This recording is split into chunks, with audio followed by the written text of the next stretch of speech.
Il était une fois une fée, une gentille petite fée, qui vivait dans une source pas très loin d'un village. Vous savez, n'est-ce pas, que la Gaule autrefois n'était pas chrétienne, et que nos pères les Gaulois adoraient les fées. À cette époque, les gens de ce village adoraient cette fée-là.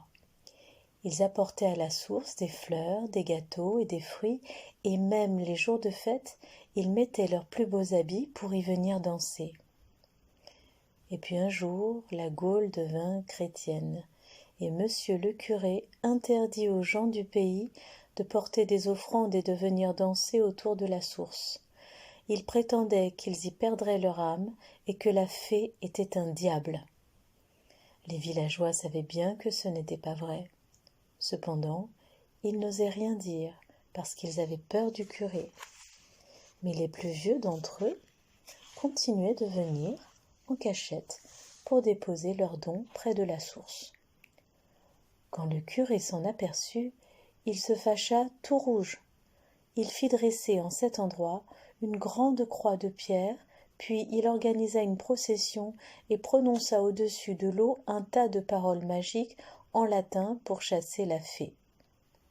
Et les gens crurent vraiment qu'il avait réussi à la faire fuir, car pendant 1500 ans, plus personne n'entendit parler d'elle. Les vieux qui l'adoraient moururent, les jeunes l'oublièrent peu à peu, et leurs petits-enfants ne surent même pas qu'elle avait existé. Même les curés, ses ennemis, cessèrent de croire en elle. Pourtant la fée n'était pas partie, elle était toujours là, dans la source, mais elle se cachait car la croix l'empêchait de sortir. Du reste, elle avait bien compris que personne ne voulait plus d'elle. Patience, pensait-elle, notre temps est passé, mais le temps des chrétiens passera lui aussi. Un jour, cette croix tombera en morceaux et de nouveau, je serai libre.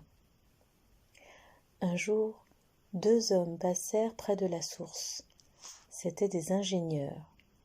Ils remarquèrent que l'eau en était abondante et claire et décidèrent de l'utiliser pour le ravitaillement de la ville prochaine. Quelques semaines plus tard, arrivèrent les ouvriers. Ils enlevèrent la croix qui les gênait pour travailler, puis ils captèrent l'eau de la source et l'amenèrent par tuyaux jusqu'à la ville. C'est ainsi que la fée se retrouva un beau jour dans une canalisation qu'elle suivit à l'aveuglette pendant des kilomètres en se demandant ce qui avait pu arriver. À mesure qu'elle avançait, le tuyau se faisait plus étroit, se divisait en plusieurs tuyaux secondaires. La fée tournait tantôt à gauche, tantôt à droite, et pour finir elle aboutit à un gros robinet de cuivre au-dessus d'une pierre à évier. C'était une chance pour elle, car elle aurait pu aussi bien tomber dans une chasse d'eau, et dans ce cas, au lieu de la fée du robinet, elle serait devenue la fée des cabinets. Mais par bonheur, cela n'arriva pas. Ce robinet et cet évier faisaient partie d'une cuisine, et cette cuisine était située dans un appartement où habitait une famille d'ouvriers, comprenant le père, la mère et 2 grandes filles. La fée resta longtemps sans se manifester, car les fées ne se montrent pas pendant le jour, elles ne sortent qu'après minuit. Or, le père travaillait dur, la mère aussi. Les 2 filles fréquentaient l'école de sorte que tous étaient couchés à 10 heures au plus tard, et que personne n'ouvrait le robinet de toute la nuit. Une fois cependant, l'aînée des filles, qui était gourmande et mal élevée, se leva sur le coup de 2 heures du matin pour aller voler dans le frigidaire. Elle prit une cuisse de poulet, la rongea, mangea une mandarine, trempa son doigt dans un pot de confiture, le lécha, après quoi elle eut soif. Elle sortit un verre du buffet, alla au robinet, l'ouvrit. Mais voilà qu'au lieu d'eau, il s'échappa du robinet une toute petite bonne femme en robe mauve avec des ailes de libellule qui tenait à la main une baguette surmontée d'une étoile d'or. La fée, car c'était elle, se posa sur le bord de l'évier et parla d'une voix musicale. « Bonjour Martine, j'ai oublié de dire que cette fille s'appelait Martine. Bonjour madame, répondit Martine. Veux-tu être gentille, Martine demanda la bonne fée. Donne-moi un peu de confiture.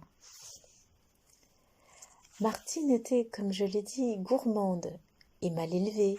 Cependant, quand elle vit que la fée était bien habillée, avec des ailes de libellule et une baguette magique, elle se dit « Attention, cette dame est une belle dame, et j'ai tout intérêt à être bien avec. » Aussi, répondit-elle avec un sourire hypocrite, « Mais certainement, madame, tout de suite, madame. » Elle prit une cuillère propre, elle la plongea dans le pot de confiture et la tendit à la bonne fée.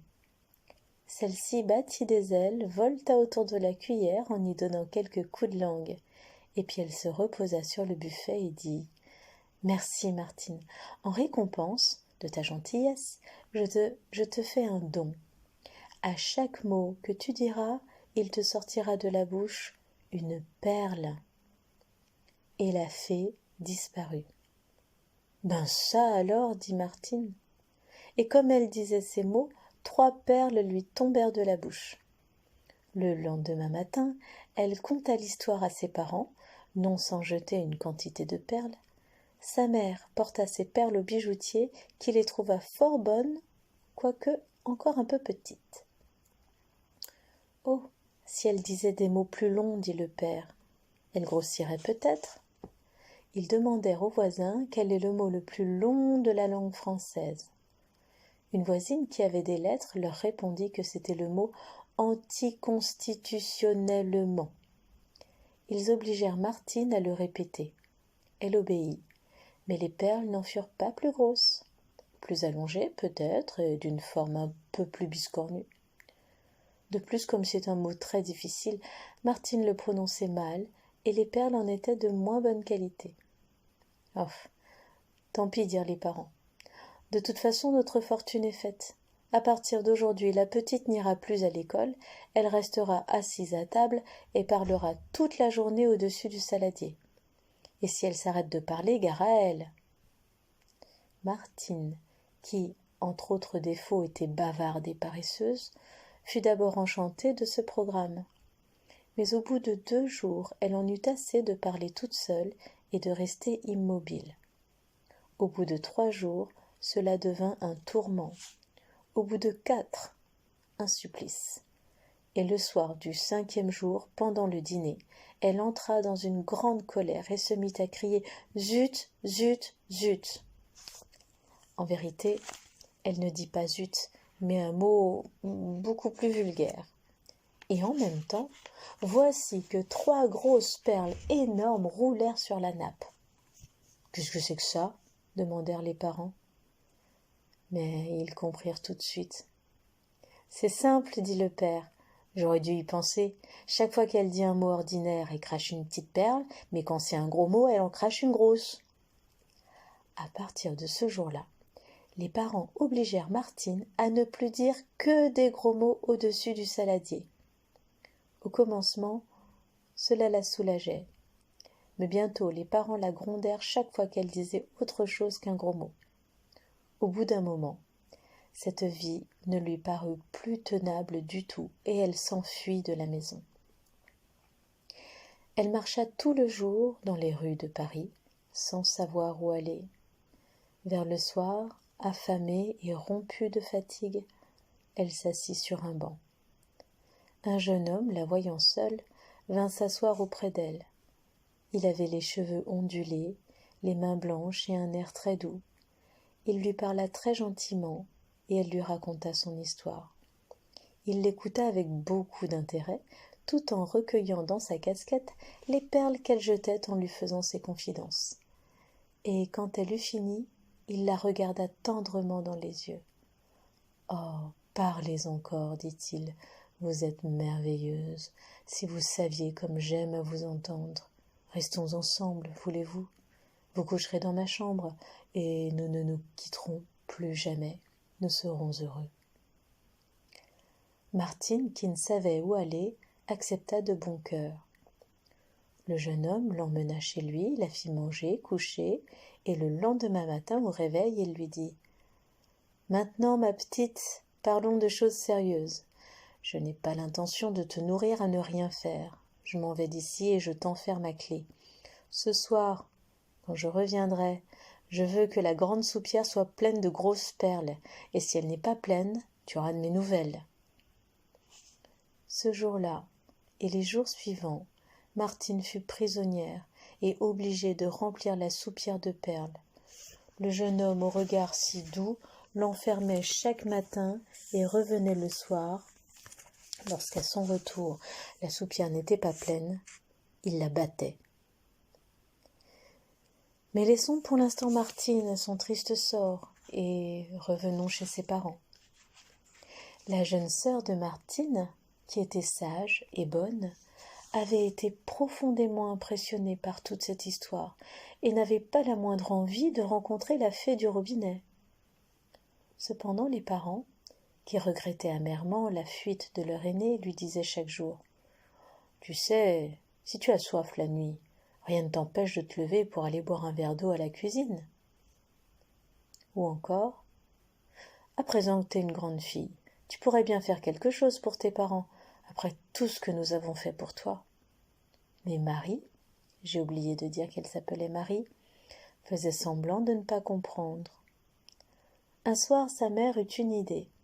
Elle servit à dîner une soupe aux pois cassés, des filets de hareng, du petit salé aux lentilles et pour finir du fromage de chèvre, de sorte que, la nuit suivante, Marie ne put dormir tellement elle avait soif. Pendant 2 heures, elle resta dans son lit à se répéter : « J'irai pas dans la cuisine, j'irai pas dans la cuisine. » Mais pour finir, elle y alla, en espérant que la fée ne sortirait pas.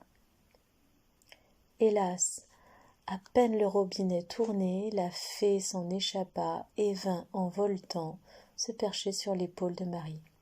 « Marie, Marie, toi qui es si bonne, donne-moi un peu de confiture. » Marie était très bonne, mais elle n'était pas bête et elle répondit : « Merci bien, je n'ai pas besoin de vos dons. Vous avez fait le malheur de ma sœur, c'est grandement suffisant. D'ailleurs, je n'ai pas le droit de fouiller dans le frigidaire pendant que mes parents sont couchés. » La fée, qui depuis 1500 ans avait perdu l'usage du monde, fut piquée de cette réponse et dit d'un air déçu : « Puisque vous êtes si peu aimable, je vous donne pour don qu'à chaque mot que vous direz, il vous sortira de la bouche un serpent. » Le lendemain, en effet, au premier mot qu'elle voulut dire pour raconter la chose à ses parents, Marie cracha une couleuvre. Elle dut renoncer à parler et leur expliqua par écrit ce qui s'était passé la nuit dernière. Tout affolée, ses parents la menèrent chez un médecin qui habitait 2 étages plus haut, dans le même immeuble. Ce médecin était jeune, sympathique, fort bien considéré dans le quartier et promettait de faire une belle carrière. Il écouta le récit des parents, et puis il fit à Marie son plus charmant sourire et lui dit : « Allons, ne vous désolez pas, tout cela n'est peut-être pas si grave. Voulez-vous me suivre dans ma salle de bain ?» Ils passèrent tous dans la salle de bain. Une fois là, le médecin dit à Marie : « Penchez-vous sur la baignoire, comme ceci, et maintenant dites un mot, n'importe lequel. » « Maman » prononça Marie. Et en même temps, une grosse couleuvre glissa de sa bouche dans la baignoire. « Très bien, dit le médecin. Et à présent, dites un gros mot pour voir. » Marie rougit très fort. « Allons, lui dit sa mère, un petit gros mot, un tout petit gros mot pour le docteur. » Marie, timidement, murmura un gros mot.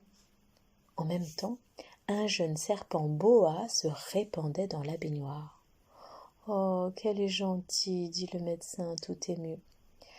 À présent, ma petite Marie, fais encore un petit effort et dis-moi une parole méchante. » Marie comprenait bien qu'il fallait obéir, mais elle était si bonne qu'une parole méchante, même sans la penser, ça lui coûtait à dire. Elle se força pourtant et prononça d'une voix sourde : « Sale vache !»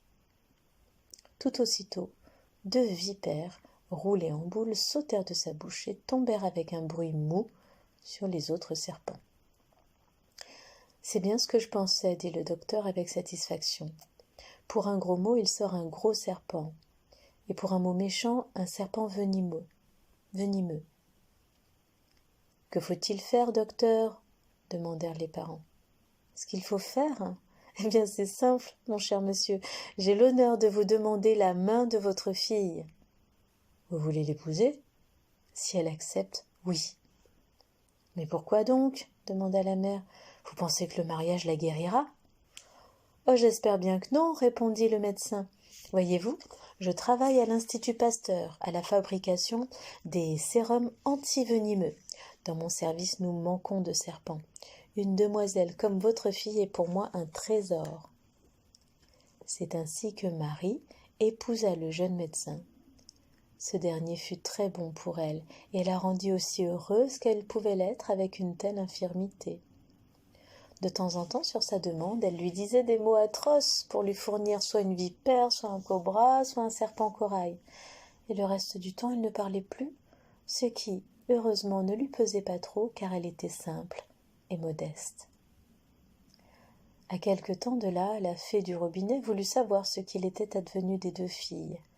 Elle apparut à leurs parents un samedi soir après minuit, comme ceux-ci rentraient du cinéma et cassaient une petite croûte avant d'aller se coucher. Elle les interrogea et ils lui répondirent.